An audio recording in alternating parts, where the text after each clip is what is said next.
desarrollar esta conferencia de manera no rápida, pero por lo menos haciendo hincapié en aquellos puntos que de verdad nos van a interesar. Dame la primera, Miki, por favor. Ponémelo para que le demos fuerza. Copien el QR, ahí está la conferencia gratuita del doctor Lezama. Ok.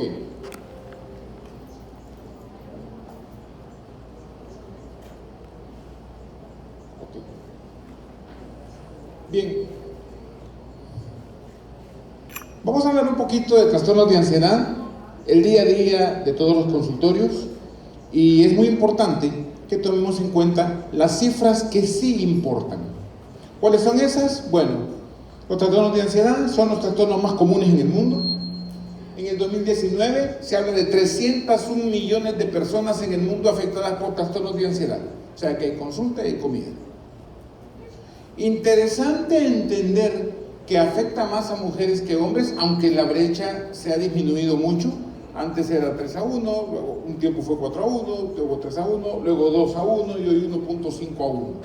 Cada vez más hombres hablan de los trastornos de ansiedad que sufren y cada vez más hombres están consultando por el malestar que los trastornos de ansiedad les generan. Existen tratamientos eficaces para los tipos de trastornos de ansiedad. Ojo, claro. Los trastornos de ansiedad no se tratan solo farmacológicamente. Ya vamos a poner una diapositiva que es muy interesante porque en pleno 2025 estamos hablando de que el tratamiento debe de ser una terapia combinada. Aquel concepto de que le voy a dar esta pastilla porque se va a curar de su trastorno de ansiedad no debe de existir. Es verdad que los trastornos de ansiedad son las patologías neurobiológicas por excelencia de la salud mental o de la salud neuromental. Mas, sin embargo, a pesar de que se utilizan fármacos para ello, no todo es tan sencillo. ¿Por qué? Porque la pandemia de COVID-19 dejó a los Estados Unidos y a todo el mundo. De hecho, la pandemia de COVID-19 nos puso de rodillas a todos. ¿Por qué? Porque no sabíamos qué diablos estaba pasando. Y en algún momento, los índices de trastornos de ansiedad se elevaron.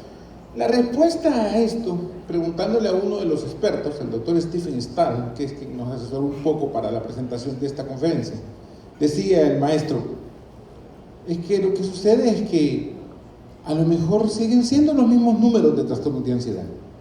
Lo que pasa es que encerrados nos dimos cuenta que el obsesivo era obsesivo, nos dimos cuenta que el fóbico social de ansiedad social estaba feliz con la pandemia, el encierro, el teletrabajo, la comida a domicilio. Y cuando terminó la pandemia se quedó feliz porque estaba en su mundo y luego tuvo que enfrentarse de nuevo a la sociedad. Y porque de pronto la ansiedad generalizada que no habíamos percibido en el paciente, la vimos porque convivimos más del tiempo que habíamos convivido durante toda la vida, durante esos meses en que estuvimos guardados por la pandemia. Las estadísticas sobre los trastornos de ansiedad para el 2025 son estas.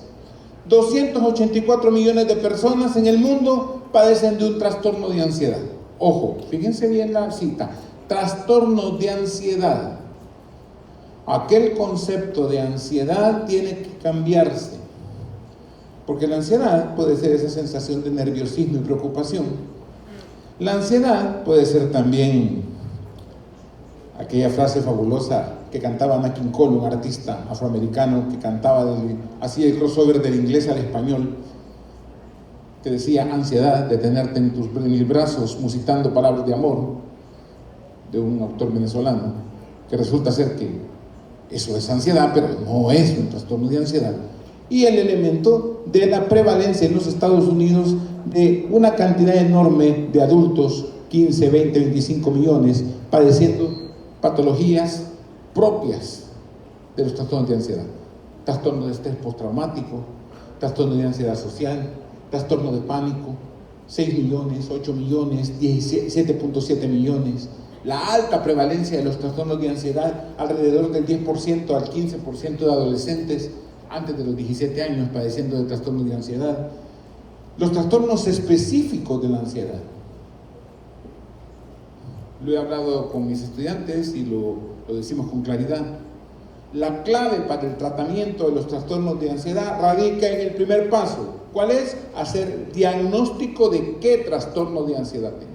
Si yo no tengo un diagnóstico, estoy tratando un ente indeleble que no sé de qué se trata y estoy dando un tratamiento a ojo de buen cubero, tratando de jugar a poner la cola al burro, en donde no voy a dar absolutamente ningún tipo de solución al problema médico que el paciente presenta. 6 millones de adultos adolecen de trastorno de pánico en los Estados Unidos, si no más.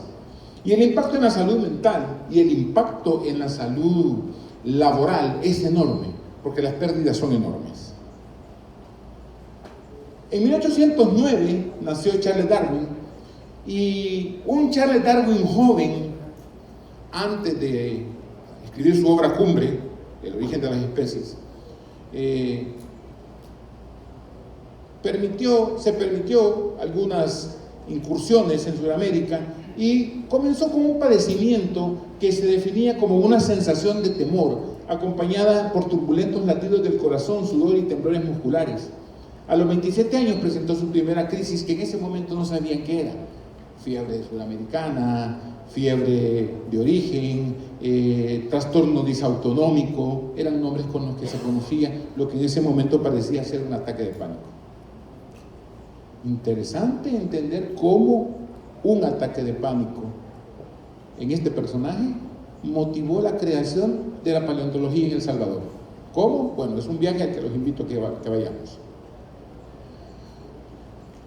El DSM-5-DR, que es el que usamos, es el Manual Estadístico de Enfermedades Mentales de la Asociación Americana de Psiquiatría, describe la ansiedad. Ojo, no está hablando de trastornos de ansiedad. La ansiedad, el fenómeno de la ansiedad, lo describe en algunas esferas en donde habla de una preocupación excesiva y expectativas aprensivas, es decir, de adelantarme a lo que aún no ha pasado, o esta aprensión o esta ansiedad anticipatoria, que se presenta más días de los que no durante al menos 6 meses, por lo menos varios días de la semana, sobre una serie de eventos o actividades, así como el desempeño laboral y social.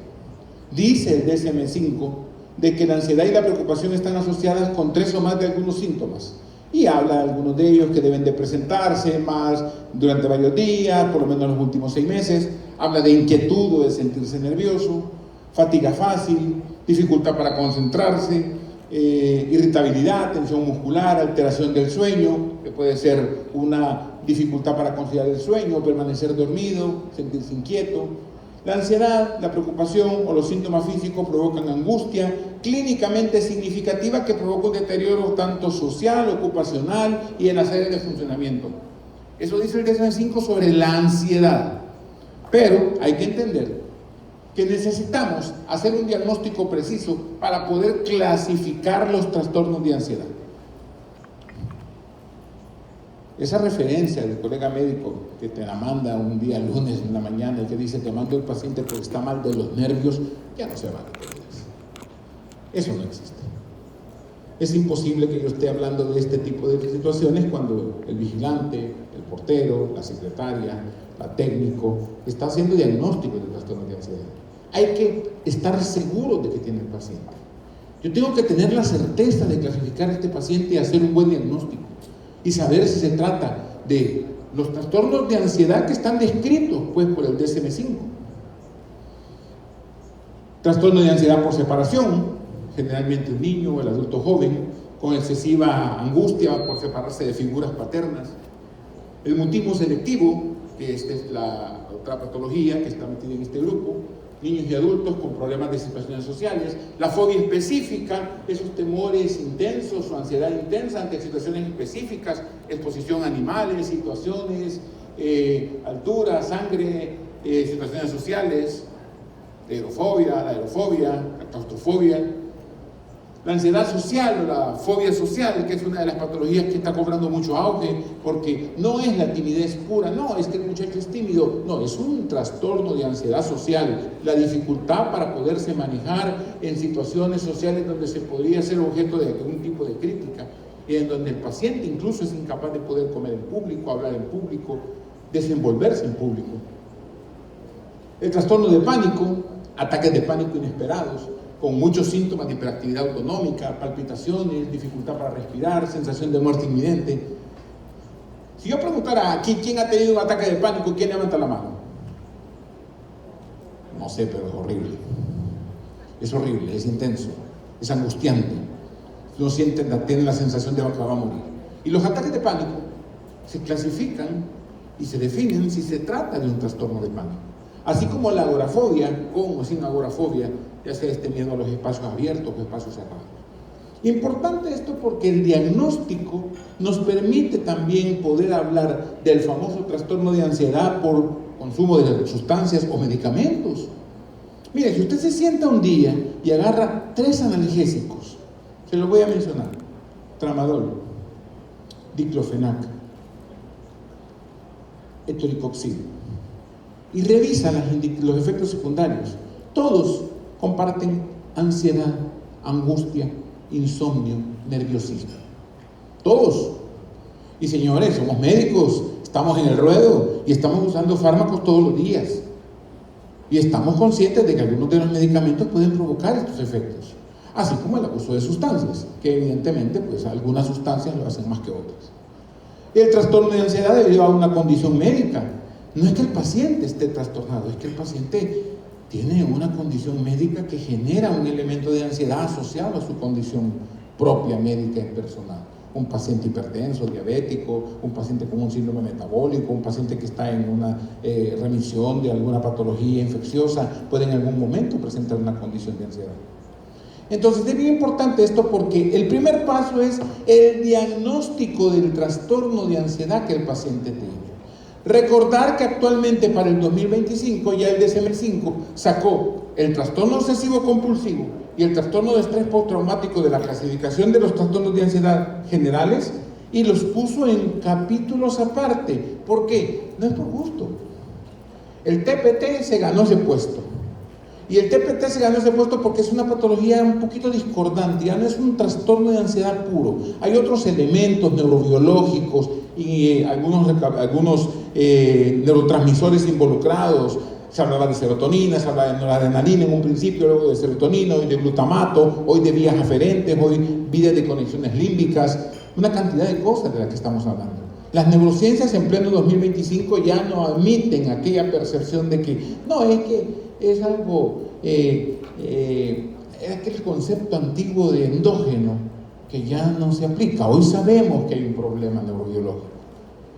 Entonces el TOC, al igual que el trastorno EPT, el trastorno de estrés postraumático, incluso el trastorno de estrés postraumático, ya se sacó en un capítulo aparte, en donde ya se habla de TPT en adultos, o el trastorno de estrés postraumático en adultos y en niños, con ciertas diferenciaciones muy importantes.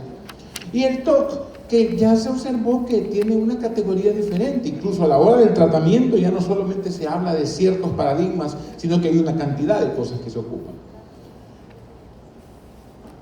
¿Cuál es la importancia de la clasificación? Bueno, lo primero, señores, tengo que saber en qué estoy parado. O sea, ¿qué voy a tratar? Si yo no sé qué voy a tratar, no voy a saber qué dar. Y sobre todo no voy a poder valorar la dimensión del abordaje de la condición neuromental del paciente que tengo sentado enfrente. Entonces, la clasificación de los trastornos de ansiedad permite, primero, intentar identificar y diagnosticar los trastornos de ansiedad de la manera más precisa. Entre más preciso soy, más claro soy. Claro, el paciente no ha leído el DSM-5 y no va a llegar, bueno, no todos. Hay pacientes que llegan estrellas. Doctor, ya aquí traigo ya los criterios del DSM-5 que saqué de Papagoo o de la inteligencia artificial y tengo un trastorno de pánico sin agorafobia. ¿No? Qué bien, pero no todos son así. El paciente no ha leído el DSM-5. Entonces llega con una cantidad de patología florida y hay que, como bien lo decían mis antecesores, el doctor Lizama, la doctora Rubio, sentarse y hablar con el paciente. Señores, si somos médicos, los psiquiatras no somos gurús, esos gurús que estamos metidos ahí con una alfombra mágica y una burbuja, una bola de cristal adivinando el futuro. Mentira, patrañas. Somos médicos que estamos en el ambiente médico y hacemos medicina. Solo que hacemos salud mental. Hacemos condiciones neuropsiquiátricas. Entonces es importante esto porque desarrollo planes de tratamiento individuales.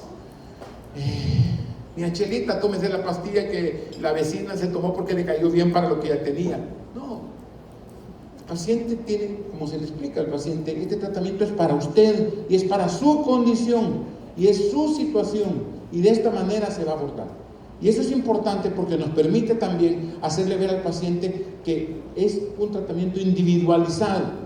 El diagnóstico preciso nos permite comunicarnos de manera efectiva sobre lo que el paciente tiene. Incluso, en la actualidad nosotros le podemos sugerir al paciente aplicaciones, sitios de internet donde puede buscar información sobre su patología. Psicoeducar al paciente es una obligación de todos los que estamos aquí. No solamente de unos o de otros, de todos. Y hacerle ver al paciente que tiene derecho a tener información. Claro, el teléfono, la red es un arma de doble filo, así como tiene información positiva, tiene información negativa, hay que ayudarlo. Como bien decía el doctor Lizama que me antecedió, hay que hablar con el paciente porque la comunicación con el paciente va a permitirle sentirnos como un equipo que estamos tratando de resolver un problema. Y realizar investigaciones sobre la etiología y más que todo para aspectos de investigación. ¿Por qué es importante esto? Porque 2025, hace 2 semanas y media, casi 3, en el Congreso Americano de Psiquiatría, el APA 2025 en Los Ángeles, en el Annual Meeting, surgió esta diapositiva. La terapia combinada para los trastornos de ansiedad. Los trastornos de ansiedad deben tratarse con terapia psicológica. Sugiere hacer terapia cognitivo-conductual, que es la que tiene algún efecto real y positivo sobre los trastornos de ansiedad. Sin embargo, la simple posibilidad de escuchar al paciente que haga un poco de catarsis y la simple terapia de apoyo puede servir. Farmacoterapia, la combinación de ambas. La terapia cognitivo-conductual ofrece el mayor nivel de evidencia. La farmacoterapia, los medicamentos de primera línea a utilizar en los trastornos de ansiedad son los inhibidores selectivos de recaptura de serotonina y algunos derivados. Ya vamos a hablar rapidito de eso. ¿Por qué dice esto esta diapositiva? Porque durante mucho tiempo venimos hablando yo de la vieja escuela que hay que usar benzodiazepinas obligatoriamente en todo paciente con ansiedad porque es el tratamiento. No. El tratamiento de primera línea son para el tratamiento, es decir, para tratar de lograr la remisión completa de los síntomas y la curación de la condición, son los inhibidores selectivos de la captura de serotonina. Ojo, ya no digo antidepresivos. Eso es como decir que el cloranfenicol, el metronidazol es un antiparasitario.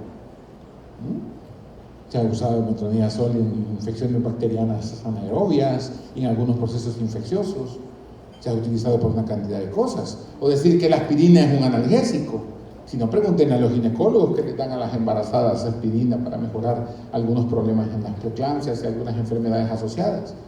Entonces ya no hablamos de antidepresivos, hablamos de ISRS, inhibidores selectivos de recaptura de serotonina. Es la primera línea del tratamiento farmacológico, que es una parte del tratamiento, porque es terapia combinada. Y se habla de inhibidores de recaptura de serotonina y noradrenalina, que son los otros que se han agregado, así como algunas variantes de respuesta al tratamiento aprobados por FDA, donde recomiendan qué benzodiazepinas usar para los trastornos de ansiedad. No todas son iguales. Usted no va a agarrar un paciente con una infección de vías urinarias, que tiene un urocultivo sensible a ciprofloxacina, y le va a dar cualquier quinolona, o le va a dar cualquier antibiótico, porque como es infección, la penicilina sódica, o a lo mejor cualquier eritromicina, o cualquiera le va a pegar. No, usted se va a ir directo a una familia que sabe que le va a hacer efecto. Esto es similar. Estamos ante los trastornos de ansiedad haciendo una especie de tamizaje donde definimos, sí, vamos a usar benzodiazepinas para el control rápido de los síntomas de ansiedad, pero no cualquiera. Hay unas aprobadas para ansiedad, otras no. Y ciertas opciones de tratamiento de las que ahora se habla, donde comienza a surgir como un gigante dormido, un fármaco que llama la atención y que, ojo con este fármaco para el futuro, especialmente las generaciones jóvenes, de todos los que están acá, los más viejos tal vez ya no lo alcancemos a ver, o creo que sí, va Ricardo. La quetiapina, un neuromodulador ya no decimos antipsicótico, neuromodulador. Y la quetiapina se va abriendo ampliamente en ciertos estudios, va comenzando a dar pasos lentos y va apareciendo en el tratamiento farmacológico de los trastornos de ansiedad, así como terapias coadyuvantes, todo lo que es neuromodulación, terapia eléctrica transcraniana, terapia estimulación magnética transcraniana, estimulación eléctrica transcraniana, terapia de luz solar. Hoy en el congreso estábamos sentados y tenían unos lentes especiales de estimulación solar para el insomnio. Yo me los puse un ratito y no los aguanté, pero desconozco el proceso. Interesante porque son terapias coadyuvantes, no son el tratamiento. Quitémonos de la cabeza, no hay ningún fármaco ideal, ningún tratamiento ideal para controlar o quitar los trastornos de ansiedad. Es que esto es lo más nuevo, doctor. No, hay que darle tiempo. La experiencia, poquita, más de 25 años, nos hace entender que hay que darle tiempo a los fármacos. Entonces, de los ISRS, hoy el doctor, en este cuadro de doctor Friedman, del estudio que presentaron sobre los inhibidores selectivos de recaptura de serotonina en ansiedad, esto no es nada especial, este es parte del estudio de una conferencia que se presentó en el Congreso APA 2025, dice, estos señores son los ISRS más, ojo, no dice que son los mejores, no dice tampoco que son los más efectivos, dice que son los más sensibles. Estoy hablando de un concepto de sensibilidad. Eso significa que en esa sensibilidad metemos efectividad, interacción farmacológica, efectos secundarios. Ya no solo es si soy bueno, es que además tengo que ser bueno y no pegarme y golpearme con los otros fármacos. Y además de ser bueno y no golpearme con los otros fármacos, tengo que no dar tantos efectos secundarios. Ya no basta solo ser efectivo. Efectivo quizás Cristiano Ronaldo. Sensible, Mágico González. No solamente era bueno, sino que además todo lo demás. Entonces, de pronto tenemos el escitalopram, la paroxetina y la sertralina. En el orden es realmente escitalopram, paroxetina, sertralina y paroxetina. Aquí una foto con el maestro Stephen Stahl de hace más o menos 3 semanas. Ya está viejito el maestro. Ya le cuesta hablar un poquito, pero está lúcido y capaz. Y una lucidez y una rapidez mental. Hablamos un poco sobre esto, pensando en la conferencia que ya me habían trabado, ¿no?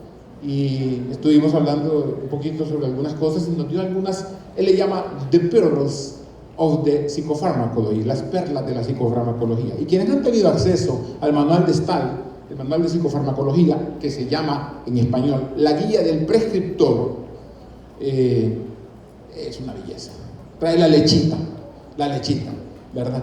Con los estudiantes tenemos la oportunidad de ocuparlo para aprender lo poquito que se puede aprender de psicofarmacología. Entonces el maestro Stahl dice, bueno, mira George, me dice, lo que pasa es que hay que entender que en la ansiedad ya no solo están implicados los ISRS, y que resulta que hay fármacos, inhibidores selectivos de recaptura de serotonina, inhibidores selectivos de recaptura de serotonina y noradrenalina, multimodales, tetracíclicos, lo que sean, que ya tienen ciertas características en las que hay que considerar a la hora de utilizarlos. Por ejemplo, se menciona duloxetina. Duloxetina tiene una aprobación en este momento en protocolo de manejo de fibromialgia. Chiste, y si yo tengo un paciente con trastornos de ansiedad asociado a dolor fibromialgico, puedo comenzar a pensar en duloxetina. Ahora, con cuidadito, si meten 60, se las van a tirar en la cara, porque el paciente no va a tolerar las náuseas y los vómitos. Doctor, no sirve. No es eso, es que vamos a usarlo poco a poco. Mirtazapina, bueno, si hay insomnio crónico o no asociado o asociado a la condición de ansiedad, pues mirtazapina puede ser una buena opción. Comencemos con 15, si no, no va a aguantar el mareo. Depresión y ansiedad parece que es el fármaco ideal. Sin embargo, no es que voy a repartirle a todos los que tengan ansiedad y depresión mirtazapina. No, tengo que individualizar el tratamiento. Recordemos los efectos secundarios, la ganancia de peso, algunos problemas relacionados que hoy ya se está investigando un poco, mirtazapina y síndrome metabólico, así como se investigó con los antipsicóticos de segunda generación. Quetiapina, el monstruo dormido, que no está tan dormido, que ya comienza a ir apareciendo, potencializando el efecto de ciertos SIRS, especialmente en TPT y en TOC. Mire, antes el TOC era: doctor, tengo ideas persistentes sobre cosas extrañas y paso pensando en lo mismo y tengo ciertos actos compulsivos de contar las rayas y ir cantando canciones. Pero hoy el TOC viene cada vez más florido. Hoy viene con ideas pseudopsicóticas, algunas ideas sobre sensaciones de ideas de tiroides, de daño, persecución, muerte. Me han puesto un chip para vigilarme, puta, y resulta que sí tiene un chip, pues, ¿verdad? Lo andan en su tarjeta de crédito, ¿verdad? O mire, doctor, fíjese que siento que me andan ubicando todo el tiempo. Pues sí, a través del teléfono y a través del reloj que te marca las horas que te tenés que levantar porque tenés que moverte, te pueden ubicar, pues hay una aplicación para ello. Entonces no está tan descabellada la idea. Es importante la quetiapina porque se está hablando no solo del tratamiento, de la potencialización de algunos efectos sobre la depresión y uso concomitante con IRS, sino que en el tratamiento del TPT y del trastorno de estrés postraumático. De la misma manera, tenemos, por ejemplo, información que la vilazodona, que es un multimodal, un parcial 5-HT1, está actualmente en investigación con posible aprobación para el tratamiento del trastorno de ansiedad generalizada. Miren, la ansiedad generalizada pareciera que no. Alguien puede decir, no, es una patología menor. No, señores, es discapacitante. Todo te angustia, todo te preocupa. Desde siempre, para siempre y por siempre. Y es una pesadilla realmente. Hoy sabemos que la fluvoxamina sigue teniendo su lugar especial en la palestra del tratamiento del TOC. Un buen TOC con fluvoxamina salen 2 cachimbazos. Pero la fluvoxamina ya no es tan selectiva, da mucho efecto secundario, comienza a investigarse incluso cierta relación de fluvoxamina con daño renal, daño hepático, perdón. Hay que irlo pensando, ¿verdad? Y el bupropión, del que hablaron anteriormente, la anfebutamona, que es el nombre químico del bupropión, que pues se está investigando mucho en mal control de impulsos y su uso en adicciones. De hecho, actualmente hay protocolos de tratamiento para la abstinencia y el control de impulsos en consumo de alcohol con bupropión, con muy buenos resultados. Y por otro lado, la línea de investigación de los trastornos de ansiedad, especialmente el trastorno de mal control de impulsos o limítrofe, que son esas estrellitas, ¿verdad? Que nadie tolera, que pueden mejorar mucho con este tipo de fármacos, con concomitante uso y con su concomitante cuidado, pues, de lo que puedan generar. Ahora, ¿usamos benzodiazepinas en ansiedad? Sí, pero no cualquiera.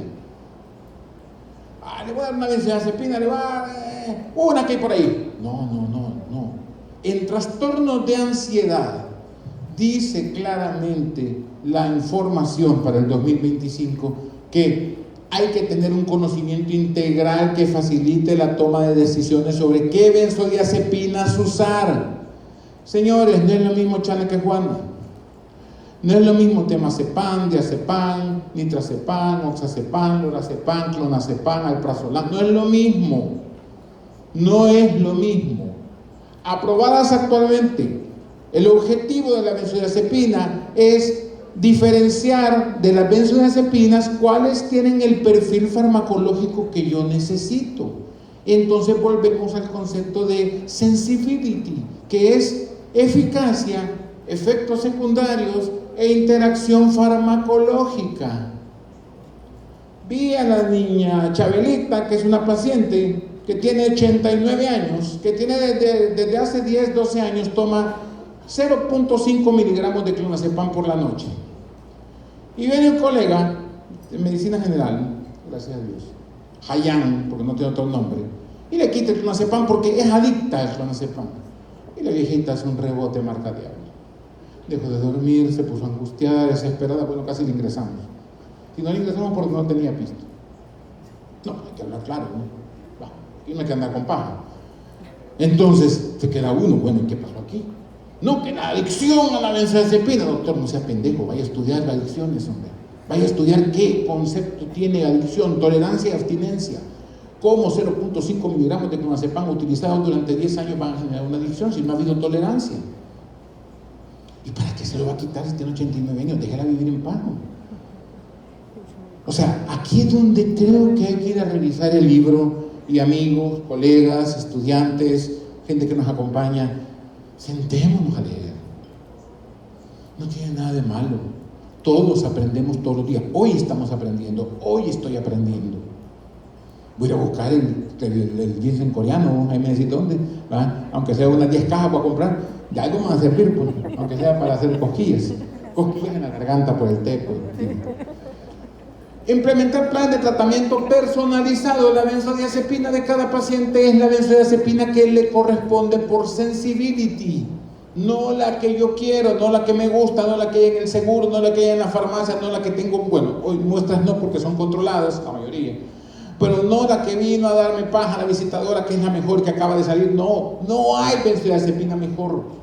Hay benzodiazepinas y yo tengo que saber cómo escogerla, porque selecciono estrategias de seguimiento para garantizar el uso seguro y eficaz. Hablamos de sensibility de nuevo. Eficacia, efectos secundarios, interacción farmacológica. Me canso de repetirle a mis estudiantes, las únicas benzodiazepinas, de las benzodiazepinas que no tiene metabolitos activos en el cuerpo, es el lorazepam. Entonces es la que posiblemente me va a dar menos efectos secundarios de interacción farmacológica y tal vez con mejores resultados, con mejores resultados, subrayo en anaranjado, con usos en pacientes adultos mayores. Pero tengo que evidenciar cuál es la intención de la benzodiazepina, para qué la voy a usar. Las teorías de Darwin acerca del origen de las especies y del ser humano marcaron un punto de reflexión en la historia natural. La demografía, la filosofía, la ciencia y muchas disciplinas revolucionó la ciencia generando el evolucionismo, que no es tan sencillo como decir que venimos del mono. No, hay que leer el origen de las especies, es un poquito más complicado, ¿no? Y él hablaba del creacionismo conservador, y el evolucionismo pues comenzó a entrar en esta crisis con el conservacionismo creador y entró en mucha polémica en su tiempo. ¿Cuáles son las indicaciones aprobadas por FDA y cuáles benzodiazepinas están aprobadas para ansiedad? Ojo con esto, rápidamente.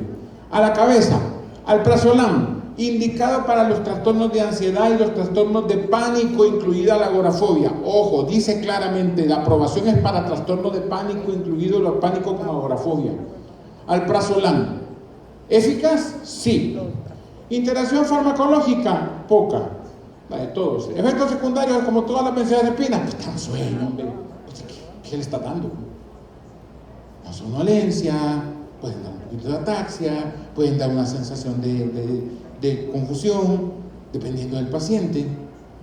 El problema del alprazolam a veces es que hay que tomar en cuenta que la vida media, volvemos al metabolismo, es un poco corta y hay que dar varias dosis en el día, 2, 3 y hasta 4 dosis. La presentación en nuestro país es de 0.5 nada más. Sin embargo, es una buena opción aprobada para el trastorno de ansiedad, especialmente el trastorno de pánico.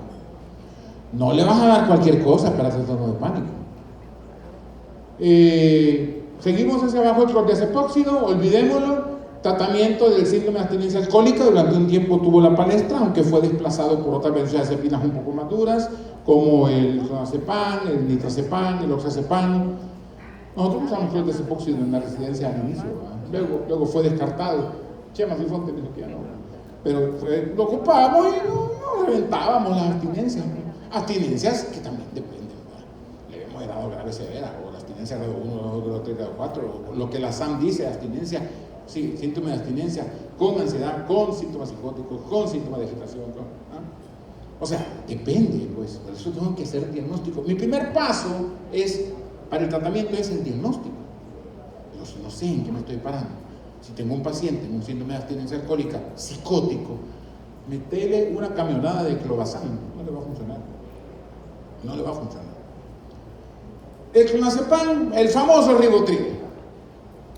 Bueno, ahí dice FDA. que es verdad que nació como antiepiléptico, que por cierto, pues sí, como antiepiléptico. Tiene algunas indicaciones, segunda, tercera línea, Freddy, ya, para algunos pacientes. Sin embargo, está aprobado para el tratamiento del trastorno de pánico con agorafobia y indicado en el tratamiento de algunas crisis convulsivas. Sí tiene aprobación para ansiedad y clonazepam, pero hay que saberlo usar también, volvemos a lo mismo. No solo es disparar la pastilla a la loca, es que la vecinita toma y usted tómesela igual, no, vamos a ver de qué se trata. Por ahí aparece también el clorazepato, que se utiliza en tratamientos complementarios para los trastornos de ansiedad. En el país no hay clorazepato ahorita, algunas indicaciones de convulsiones parciales. Olvidémonos el estazolam, porque no hay, el flurazepam tampoco, indicación en insomnio, tratamiento del insomnio, ojo, agudo, corto, es decir, tratamiento durante 3 a 4 semanas del insomnio agudo de corto origen. Según la Asociación Latinoamericana de Sueño, dice que ese insomnio puede mejorar con esta benzodiazepina, pero claro, está la otra parte detrás. ¿Por qué no duerme? Acuérdense que las benzodiazepinas, aparte de ser ansiolíticas, algunas son más hipnóticas que ansiolíticas. Ansiolisis, ojo, ansiolisis significa que destruyo la ansiedad, no que lo duermo. Porque el paciente lo llevan y te dicen, doctor, denle algo para dormir. ¿Y para qué? Es que así voy a descansar. Pues no, porque lo que para usted es cómodo no es cómodo para el paciente, ni es adecuado. Ansiolisis significa que voy a destruir la ansiedad. Pero está por ahí el lorazepam, que se utiliza para los trastornos de ansiedad, está aprobado para los trastornos de ansiedad. Según la Asociación Americana de Epilepsia, el lorazepam parenteral, aquí no hay, se utiliza como primera línea para estatus convulsivos. Yo sí ocupé el lorazepam para epilepsias, pero hace 25 o 30 años en Miami, pero ya no, aquí no hay. Y recordar que hay otras benzodiazepinas como el oxazepam, que no hay en el país, que también está aprobado para ansiedad. Y la Asociación de Medicina del Sueño de Adicciones dice que el oxazepam también está indicado para la abstinencia alcohólica. Entonces, de todo el puño de benzodiazepinas, no todas son iguales. La próxima vez que usted prescribe una benzodiazepina, piense qué quiere hacer, qué busca hacer. ¿Quiero ansiolisis? ¿Quiero sedación? ¿Quiero mejorar el insomnio? Y si tengo un insomnio, hágase la otra pregunta del millón: ¿por qué no duerme? Si es que esta carrera es de que nos preguntemos los por qué de las cosas. Así como aquel álbum de Rinzo que salió hace muchos años, ¿te acordás, Roberto? Un álbum del detergente Rinzo, el álbum del por qué de las cosas. ¿Por qué la luz cae? ¿Por qué el cielo es celeste? ¿Por qué las piedras son? ¿Por qué el mar es así? ¿Por qué? ¿El por qué? ¿Por qué no duerme? Se puede preguntar, ¿por qué no duerme? Hemos tenido sorpresas. En la unidad de polisonografía del Instituto Neurológico de Oriente hacemos sueños, el doctor Benítez y su servidor. Y hemos topado con una cantidad de cosas, desde convulsiones nocturnas, crisis hipertensivas nocturnas, trastornos, entre comillas, enuresis, que era un trozo de convulsión tónico-clónica generalizada a las 3 de la mañana. Claro, el paciente amanecía miado, orinado, y despierto, me desperté. No sé por qué me desperté, pues es el posictal de la convulsión. O por ejemplo, pacientes que no duermen porque tienen otras condiciones. Tenemos una paciente ahorita ingresada que no duerme por una sencilla razón. Tiene una calasia. Quitándole el esófago, están ahora poniéndole no sé qué, hay un tubo o algo así. Trozo de acalasia que no la dejaba dormir por el malestar gástrico. Le hacemos una polisondo, nosotros en la jugada siempre, y comenzó a resultar que las bandas abdominales comenzaban a dar una hiperestimulación y nos llamó la atención. Le hicimos una endoscopía con manometría gástrica y encontramos que es una calasia. O sea, pero señores, el que no busca, no encuentra, decía mi abuela. Busque, le encuentre. Si no busca, no va a encontrar. Entonces, comencemos a entender que tenemos que ser un poquito más integrales. Hoy la psiquiatría habla de la parte general a la particular.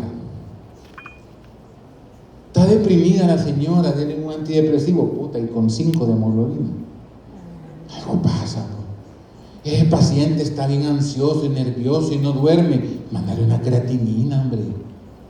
Y te resulta que anda 18 de creatinina. o anda un desbalance electrolítico con el sodio de 100. La Harrison dice, Freddy, acordate, que con 100 se mueren y ahí entran caminando, como que sin nada. Y ni nada, no solo lo ves algo cenizoso, ¿va? Ya con una insuficiencia renal crónica, con daño, con nefropatía difusa crónica en la ultrasonografía abdominal. Entonces, quiero llegar a recordar, para terminar parte de esta conferencia, que no todas las benzodiazepinas están indicadas en el tratamiento de los trastornos de ansiedad.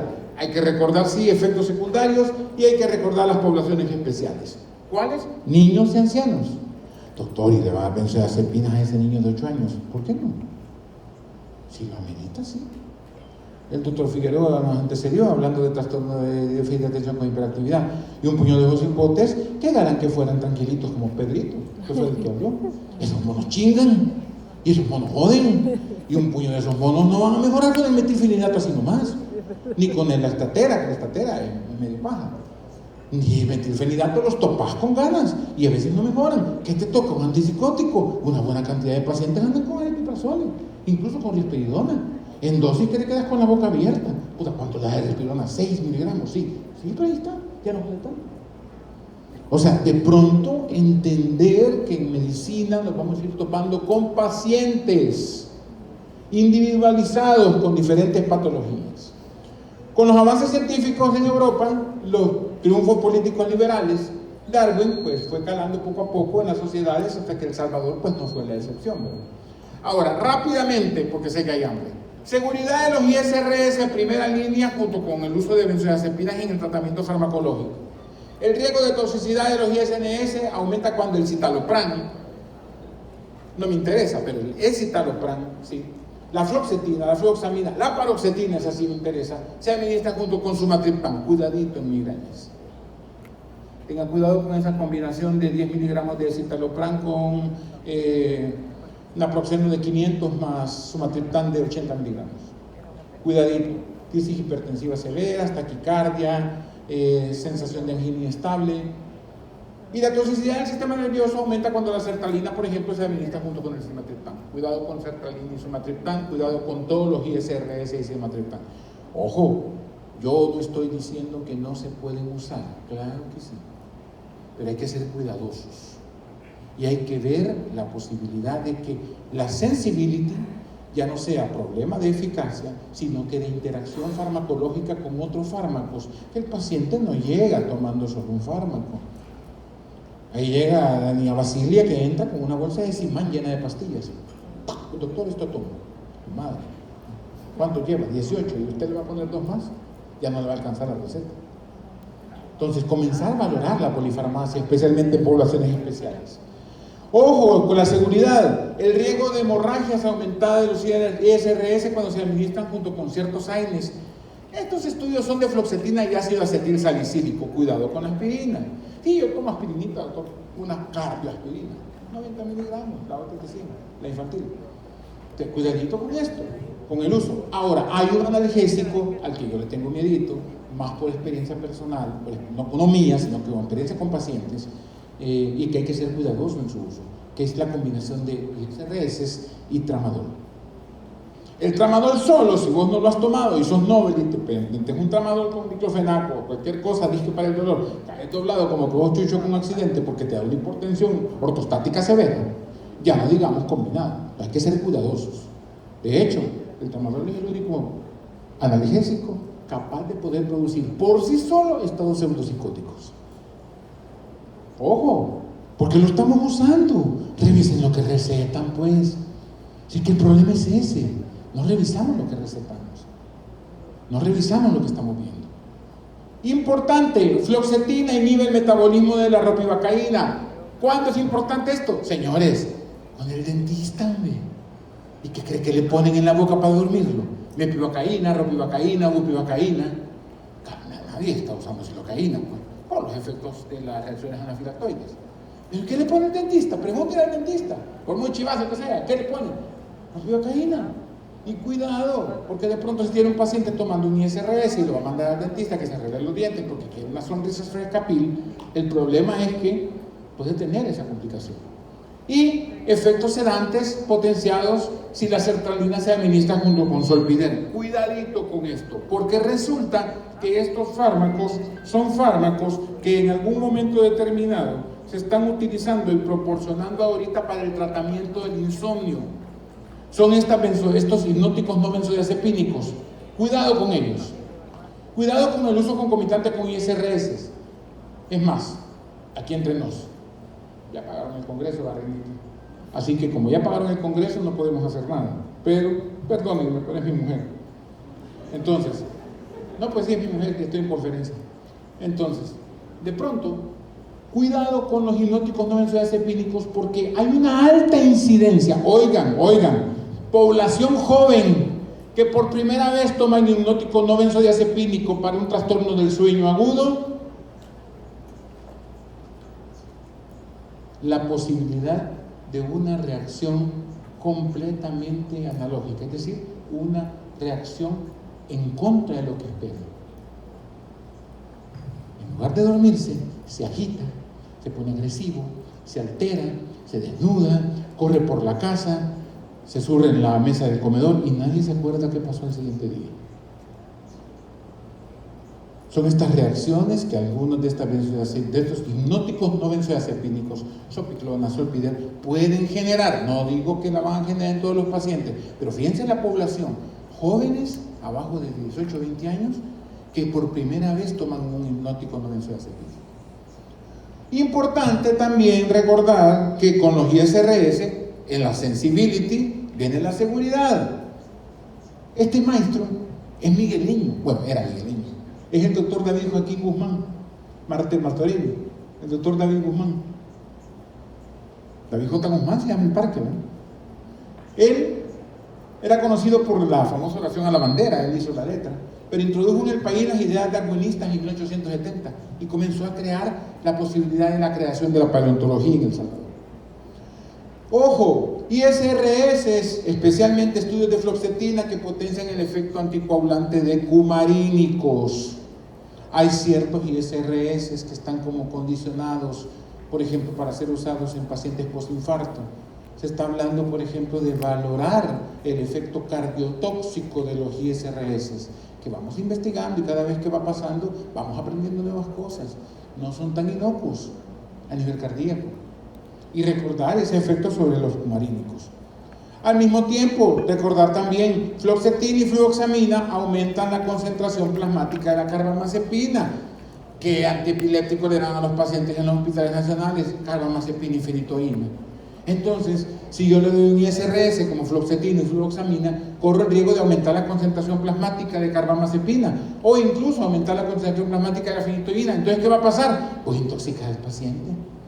Y como en ningún hospital nacional vas a mandar niveles de fenitoína, porque no te lo van a hacer, tienes que irte a ojo de buen cubero. Entonces, cuidadito con el ISRS y los antiepilépticos, especialmente porque carbamazepina ha cobrado cierto auge, aunque no tan fuerte como el ácido valproico, en el tratamiento de neuromoduladores y en el tratamiento de enfermedad bipolar. Rápidamente, en 1875, el doctor Guzmán y el vicentino Darío González estudiaron los yacimientos fósiles del río Los Frailes, en Lo Vasco, y la barranca del Sisimico, en San Vicente, y comenzaron a encontrar el origen de la paleontología en El Salvador, ciertas especies paleontológicas que existían en esa época. Existieron en esas épocas antiguas y ellos descubrieron. ¿Qué pasó? ¿Qué fue? Regálame ahí, Milkis. Algo se destrabó. Bueno, entonces, recordar que la sensibilidad de los ISRS tiene que ver no solamente con la seguridad, la eficacia, sino que también con la seguridad. Y de esa seguridad estamos hablando. Ahora, sí, los ISRS selectivos en ansiedad son escitalopram, sertralina y paroxetina. Ahora, paroxetina no se termina de descolgar el warning que la FDA hizo sobre suicidio inducido por antidepresivos.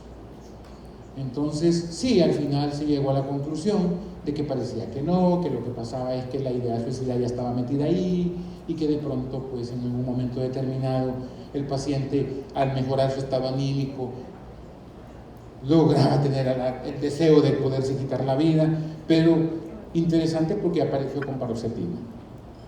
Ojo, para esos que quieren bajar de peso, cuidadito con derivados de la sibutramina. ISRS y sibutramina aumenta el riesgo de toxicidad del sistema nervioso central. Y no es extraño porque han sido descritos algunos casos anecdóticos, lógico, porque no hay un estudio metaanálisis, de crisis convulsivas y edema cerebral provocado por la combinación de sibutramina e ISRS. La duloxetina, dijimos, tiene aquella onda con el dolor, entonces sí, hay que valorar en el paciente dolor más ansiedad. Esta puede ser una buena opción. En el 69, en 1869 hasta el 1904, se fundó el Museo de Historia Natural, el Jardín Botánico. Ahí fue. Y se fundó el primer Museo de Historia Natural en El Salvador. Este era el segundo en Centroamérica, solo antecedido por el Museo de Historia Natural de Costa Rica. Ojo con la seguridad, sigo con lo mismo. Fluvoxamina aumenta concentración plasmática de teofilina. Señores, ¿qué paciente con ansiedad puede tener asma? Y los derivados de la teofilina, porque estos estudios están diseñados con ciertos fármacos. De hecho, quien se ha estudiado de fluvoxamina, pero se hace como, coquiémoslo extensivo a otros ISRS, aunque sabemos que de los ISRS, los más selectivos no aparecen tan alterados. El darwinismo siguió y se creó el primer tomo de la historia de El Salvador, época antigua y de la conquista, del doctor Santiago Ignacio Barberena, que fue el primer naturólogo y paleontólogo en El Salvador. Ojo, la concentración plasmática de metoprolol. ¿Quién aquí no receta bisoprolol para la hipertensión arterial? Las ganancias de compor son enormes. Bisoprolol y algo otro betabloqueadores, metoprolol, bisoprolol, nebivolol. Y ojo con el hecho de que la posibilidad de que los ISRS como paroxetina, citalopram y escitalopram aumentan la concentración plasmática de estos fármacos. Y si aumenta la concentración plasmática de metoprolol, ¿qué pasa, doctor? Te va a dar una crisis hipotensiva y bradicardia severa, que sí te puedes morir, no es ataque de pánico. Entonces tengo que ser cuidadoso también con ello. Esta ilustración me encanta porque en el año de 1915 el Museo de Historia Natural de Londres publicó la monumental Biología Central Americana. Eran, 63 volúmenes con 1.677 imágenes de 18.587 sujetos de estudio que el doctor Guzmán Martorell había realizado. Esta imagen fue publicada en ese material. Un mico de cola blanca, un cuzuco, ahora los conocemos así, y ciertas variantes de caracol propias de la zona. La fluoxetina aumenta la concentración plasmática de antipsicóticos. Sí, cuidadito, lo tengo con clozapina, lo tengo con haloperidol, porque no hay otra. Risperidona, que es un haloperidol mejorado, certindol no hay, sotepina no hay, pero sí hay clozapina en el país y risperidona. Y la fluoxetina puede aumentar la concentración plasmática, puede intoxicar al paciente. La paroxetina inhibe el metabolismo de perfenacina, también en el aripiprazol, y pueden aumentar la concentración plasmática de clozapina. Entonces, a veces esos tratamientos de muchos fármacos hay que valorarlos. Ojo con lo siguiente, pasó esto, que es que bajo la influencia de Humboldt, el padre de la paleontología mundial, y Darwin, investigadores como David J. Guzmán, González Barberena, Jorge Lardé Artés, no Lardé Larín, sino que Lardé Artés, el hijo de George Lardé, que dicen que era el hijo ilegítimo del emperador de Augsburgo, Maximiliano, que lo trasladaron en el pacto masón para que no lo fusilaran y lo metieron al país bajo el nombre de Justo Armas, un anciano que andaba descalzo y de blanco y vivió en San Salvador, o sea, vivió con nosotros el príncipe, el antiguo rey de México. Presentaron esta obra de 6 tomos donde dedicaron botánica, zoología, mineralogía y geología, que eran como ciencias modernas para un país como el nuestro. Termino, fluvoxamina aumenta la concentración plasmática de olanzapina, la paroxetina puede aumentar la concentración plasmática de la risperidona, cuidado. Si de por sí la risperidona con poquito me va a poner al paciente con este piramidalismo que puede llegar desde tener temblor hasta tener crisis oculógica y se parece a la del exorcista, dando la vuelta a la cabeza, ya no digamos si yo combino estos fármacos y aumento la concentración de risperidona, que puede en algún momento generarme muchos efectos secundarios. Para terminar de aprender, importante lo siguiente. Vuelvo a la misma diapositiva. Terapia combinada, psicoterapia cognitivo-conductual o simple terapia de apoyo. Señores, oigan al paciente, pregúntenle si esta situación de la relación médico-paciente es una relación de médico-paciente. Hablamos con confianza, no se preocupe, aquí nadie lo juzga. Es que yo soy pecadora, doctor, porque me metí con el vecino. No, me la joda. Yo también, pero no con el vecino. Entonces, al punto al que voy es que hay que darle confianza a que el paciente hable y hable sobre lo que siente, sobre cómo se siente, sobre por qué se siente. Ustedes tienen que hacer toda la vida una pregunta. ¿Desde cuándo se siente mal? Desde hace tanto tiempo. ¿Pasó algo que usted sienta que le haya afectado? Y en el proceso de la conversación comienzan a salir una cantidad enorme de cosas. Y a veces, decía mi abuela, cuando uno está empachado, que se refería a una congestión o una indigestión, vomitar es la solución. Es esa catarsis mental que el paciente hace para liberarse un poco de lo que le pasa. Pero también habla un poco de la estimulación magnética, la neuromodulación, que nosotros ahora la dividimos en 4. Estimulación eléctrica transcranial, estimulación magnética transcranial, estimulación nerviosa profunda, electrodos adentro del cerebro. Ahí cuando el doctor Santa María y el doctor Pan están en sala de operaciones, hay que ir a meter los electrodos ahí cuando tienen el cerebro a todo vivo y gato color, no lo hacemos. Y la estimulación dual, que hoy se ha dado, llaman así, a una serie de estímulos visuales, auditivos. Es una especie de juego de video donde te meten con un visor virtual y te ayuda a enfrentar algunas fobias o temores. Ves ratones enfrente y te quita el miedo porque estás controlado, ves alturas, hay programas diseñados para eso. Entonces, sobre neuromodulación, rápidamente, estimulación magnética transcraniana, que es lo que hacemos actualmente en la Clínica de Salud Mental del Instituto Neurológico de Oriente. La estimulación magnética transcraniana, que solo consiste en una estimulación repetitiva de estímulos magnéticos, no eléctricos, en el área cerebral, especialmente en la corteza frontal dorsolateral izquierda, para ansiedad, y que estos estímulos se dan en sesiones de 50 minutos, de preferencia 2-3 veces por semana, un total de 20 sesiones. La estimulación magnética tiene contraindicaciones precisas: convulsiones, antecedentes de cirugía cerebral, uso de prótesis metálicas a nivel cerebral, uso de marcapasos. Más sin embargo, es un procedimiento inocuo. Hay estudios que nos demuestran la efectividad en ansiedad, aquí hay algunos de ellos, estudios que nos hablan sobre el tratamiento de los trastornos de ansiedad con estimulación magnética transcraniana, donde la consigna es la siguiente, amigos: estimulación magnética transcraniana, como bien lo vimos aquí, en terapia combinada. No va lejos de fármacos, va con los fármacos, va con la terapia cognitiva. Hablemos de su conflicto, hablemos de su problema, veamos qué soluciones pueden haber. Tómese el ISRS que le voy a dar, el citalopram o sertralina, y además haga estimulación magnética. No va solo, esa fantasía de que voy a buscar un tratamiento en el que, doctor, tengo un trastorno de ansiedad con agorafobia, pero no quiero fármacos. Que te vaya muy bien, la puerta tiene el mismo ancho para entrar que para salir. Su condición, después de ser evaluada, no permite que se trate solo con estimulación magnética, porque entonces no sirve. Tiene que ir combinada con fármacos. Todos los estudios de estimulación magnética son de terapia combinada. En ninguno se quitan los fármacos. En ninguno se quita la terapia cognitivo-conductual o cualquier tipo de terapia, porque hay otras terapias de enfoque dual, terapia concertada en el objetivo de defocalización. Hay una cantidad de cosas. Mira, hay una terapia de defocalización que los cursos valen como $2,000 en los Estados Unidos. ¿Y saben en qué consiste la babosada? Bien chicho, yo focalizo mis ojos en el regalo, pero como yo quiero cambiar el objeto que me genera ansiedad, focalizo mi atención en la otra mesa. Literalmente, ¿en qué significa eso? aprendo a que me valga verga los problemas.